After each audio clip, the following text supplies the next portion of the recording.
তিতুর ভয়তে যে সকল বন্ধুরা উচ্ছে খেতে চান না, আপনারা এইভাবে রান্না করে নিজেরাও খাবেন, বাচ্চাদের দেবেন। আশা করছি সকলে আঙুল চেটে পুটে খাবেন। নমস্কার বন্ধুরা, সুপ্রিয়া কিচেন আবার আপনাদের সবাইকে স্বাগত জানাই।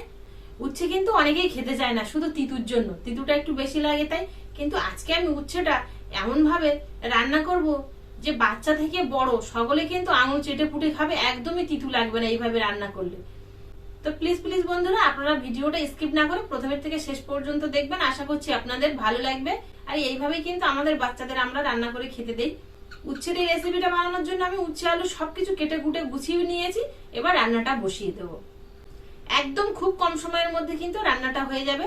তো আপনারা স্কিপ না করে দেখবেন। রান্নার জন্য গরম কড়াই তেল দিয়ে দেবো। গরম তেলে দিয়ে দেবো পেঁয়াজ কুচি,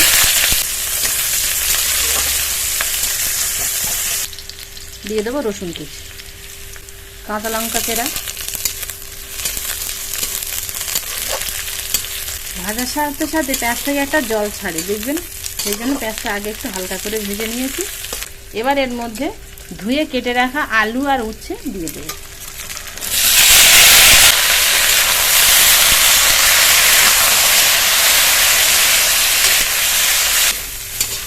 উচ্ছে আলুর গায়ে যতটুকু জল ছিল সেই জলটা পুরো শুকিয়ে এরকম শুকনো শুকনো হয়ে গেছে। আর বেশ দেখুন উপরে যেন মনে হচ্ছে একটু তেল তেল ভাব গায়ে। এবার এর মধ্যে দিয়ে দেবো লবণ, হলুদ গুঁড়ো।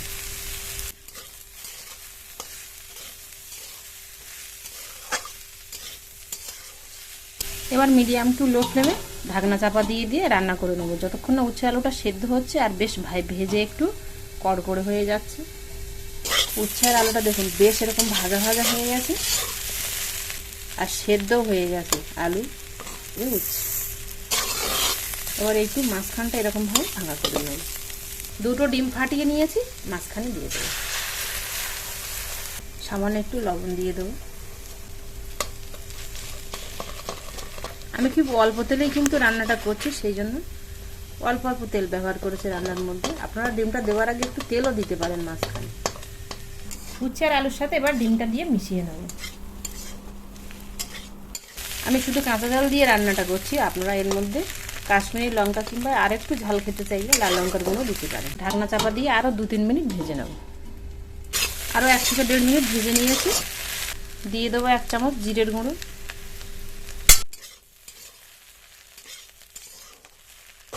উচ্ছে আর আলুটা ভেজে নিয়েছি। ডিম দিয়ে রান্নাটা হয়ে গেছে, এবার নামিয়ে নেব।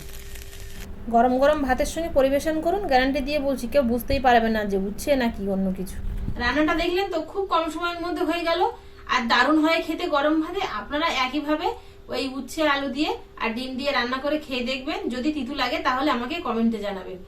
ভালো লাগলে আপনাদের বন্ধুদের কাছে শেয়ার করবেন, ওনারাও বাড়িতে বাচ্চাদের বানিয়ে এইভাবে খেতে দেবে। বাচ্চারা বুঝতে পারবে না যে কি খাচ্ছে। আর প্লিজ বন্ধুরা লাইক করতে ভুল করবে না। আবারও দেখা হবে আপনাদের সাথে পরবর্তী নতুন কোনো রেসিপিতে। ততক্ষণ আপনারা সবাই ভালো থাকবেন আর সুস্থ থাকবেন।